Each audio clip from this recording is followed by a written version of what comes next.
नमस्कार। आप सभी का हमारे चैनल सनातन धर्म ज्ञान पर एक बार फिर से बहुत-बहुत स्वागत है। आशा करते हैं कि आप और आपके परिवारजन सभी स्वस्थ होंगे और बहुत ही अच्छे होंगे। इसी कामना के साथ बढ़ते हैं आज की अद्भुत क्रमांक की ओर। आज का जो ये क्रमांक है, आप सभी के लिए बहुत ही महत्वपूर्ण होने वाला है।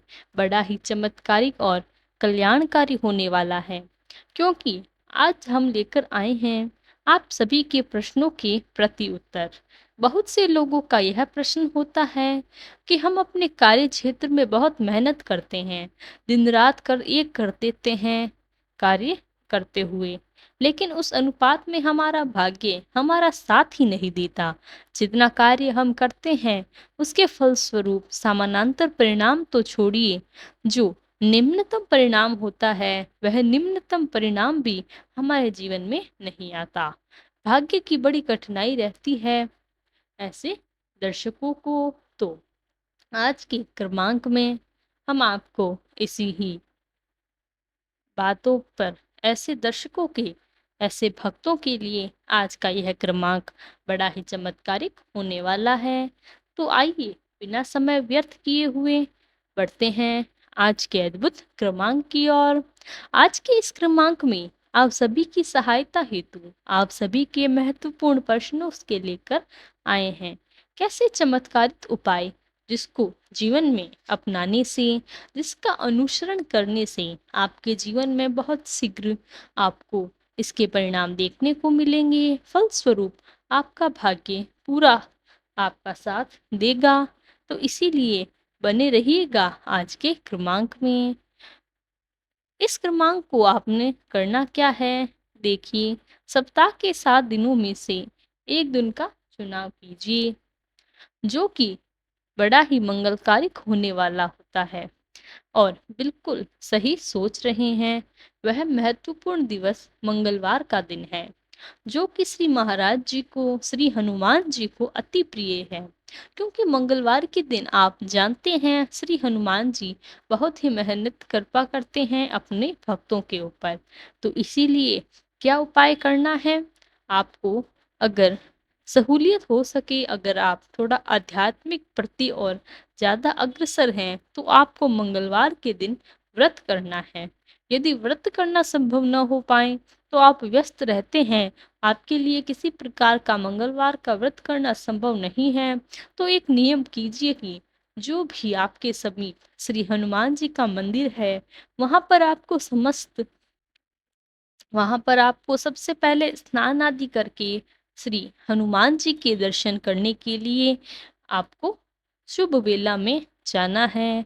आप प्रातःकालीन वेला में भी दर्शन कर सकते हैं, या संध्याकालीन में भी आप दर्शन कर सकते हैं, लेकिन ज़्यादा महत्वपूर्ण होगा अगर आप संध्याकालीन दर्शन करें, और भी अच्छा है दोनों समय अगर दर्शन कर पाएं।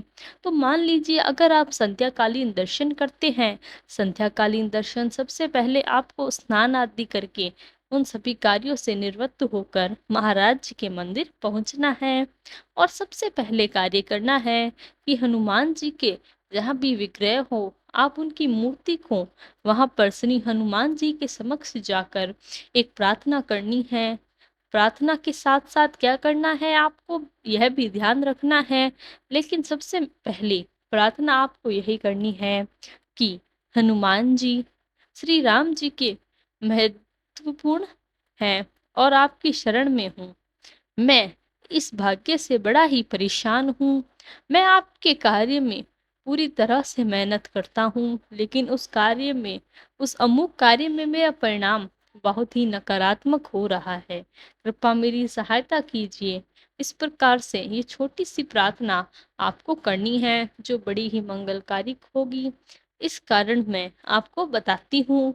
इसका कारण यह है कि रामायण में कहा गया है कि जो भी अनन्य भक्त श्री हनुमान जी की दया और भक्ति साधना के साथ हनुमान जी की शरणागत होकर जाता है और हनुमान जी को देख दुख बताता है, सबसे पहले हनुमान जी उस अनु भक्त के दुखों का हरण कर लेते हैं। और जो दुख उस जीवन में चल रहे होते हैं, उन दुखों से उसको सदा के लिए निवृत्त दिला देता है। इस प्रार्थना के बाद आपको क्या करना है कि श्री हनुमान जी के समक्ष बैठकर, यदि संभव हो तो मंदिर में बैठने की व्यवस्था हो, अगर बैठने की व्यवस्था नहीं है, आप खड़े हुए भी हनुमान चालीसा का कम से कम 3 बार पाठ तो अवश्य करें।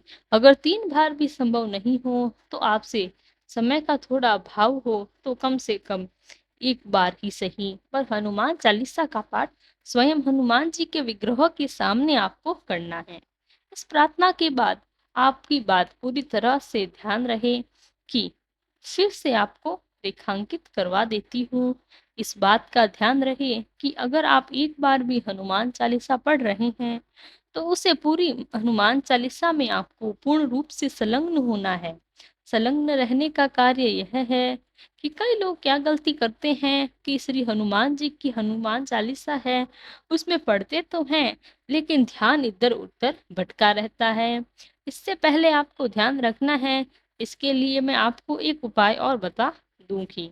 श्री हनुमान चालीसा के समक्ष जब आप श्री हनुमान चालीसा का पाठ करते हैं, आपको भी यदि मन भटक रहा है इधर उधर प्रार्थना के दौरान या चालीसा पढ़ने के दौरान, तो आप श्री हनुमान जी के सामने कुछ डर के, माफ कीजिए, कुछ देर के लिए आप ध्यान लगा सकते हैं। ध्यान आप कैसे लगाएंगे? श्री हनुमान जी के विग्रह को आप कुछ क्षणों के लिए देखिए, उसके बाद आंखें मूंद कर उनको स्वरूप को सोचने की कृपा करें। जो सभी महाराज जी का स्वरूप देखा है विग्रह में, उसको थोड़ी देर के लिए गहराई से सोचने का प्रयास करें। आपको बहुत ही असीम प्रेम का अनुभव होगा। तो आप इस तरह से प्रार्थना करते हैं, आपका मन एकाग्र होने लगता है और इस शक्ति श्री हनुमान जी के विग्रह में सदैव विराजमान रहती है। जो लोग ध्यान लगाने में थोड़ा सा ध्यान लगाने की प्रवृत्ति के होते हैं या ध्यान लगाने के लिए इच्छुक होते हैं, वह भी उपाय यही करते हैं। आपको ध्यान लगाने में बहुत आसानी होगी। इसके साथ साथ अब आगे बढ़ते हैं। आगे आपको क्या करना है कि आप वहां बैठकर या खड़े होकर श्री हनुमान चालीसा का पाठ करें। हनुमान जी के समक्ष हनुमान चालीसा का पाठ करने के बाद अब जब आप कर सकते हैं, यानी कि श्री राम नाम का जाप, श्री नाम नाम का कम से कम 101 बार जाप कीजिए। यदि संभव नहीं हो 51 बार भी यह आप कर सकते हैं, और समय का अभाव है तो 11 बार या 21 बार भी आप जप कर सकते हैं। वैसे तो श्री राम नाम का जितना जप किया जाए, संख्यात्मक रूप से हटकर जब आप जप करते हैं तो यह आपके लिए बड़ा ही फलदायी होता है। तो इस प्रकार से आप यह तो समझ ही गए होंगे जो उपाय आपको करना है। इसी के साथ साथ एक छोटी सी बात आपको और करनी है। यदि आप चाहते हैं कि भाग्य बहुत ही गलत दिशा में जा रहा है, आपका साथ देना प्रारंभ करें, तो आप कर सकते हैं कि श्री हनुमान चालीसा के पाठ के बाद दर्शन करने के लिए यदि आप भोग लगाएं, कुछ ऐसे ऐसे दान पुण्य आदि का कार्य भी कर सकते हैं। वैसे मंगलवार के दिन बहुत ही आपको भिक्षुक बाई मिल जाएंगे, आसपास उनको आप लड्डू का दान कर सकते हैं।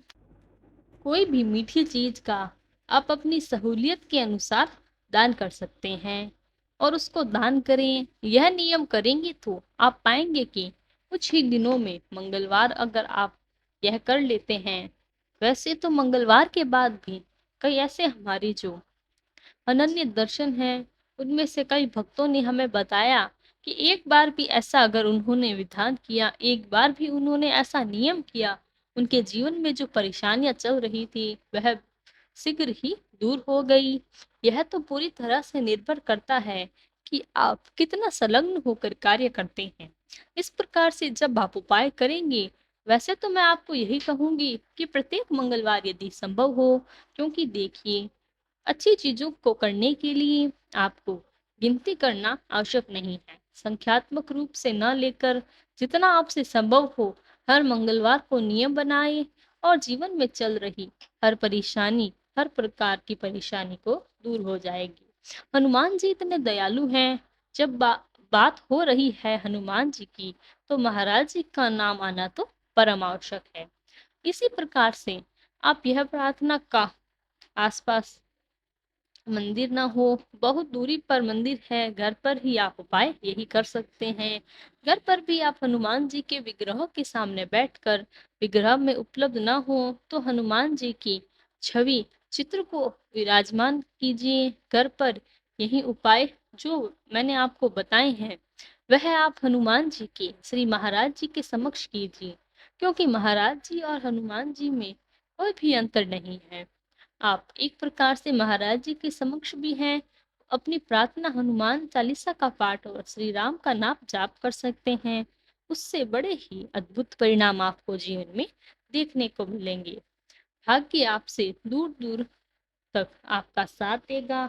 कभी भी आपको निराशा का शिकार नहीं होना पड़ेगा।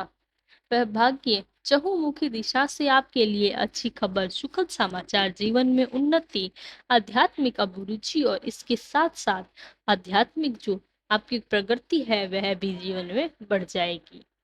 यह स्वतः ही आपको अनुभव होना प्रारंभ हो जाएगा। इसके लिए आपको किसी से पूछने की आवश्यकता बिल्कुल नहीं पड़ेगी। तो यह था हमारा आज का अद्भुत उपाय। आप इस क्रम में के मध्य जीवन में सम्मिलित इसको कर सकते हैं। यह उपाय आपको इतना जीवन में लाभ देगा कि जिस प्रकार अगर 21 दिन या एक दो बार भी अगर इसको कर लेते हैं, तो आपको जीवन में सफलताओं का अनुभव जरूर होगा।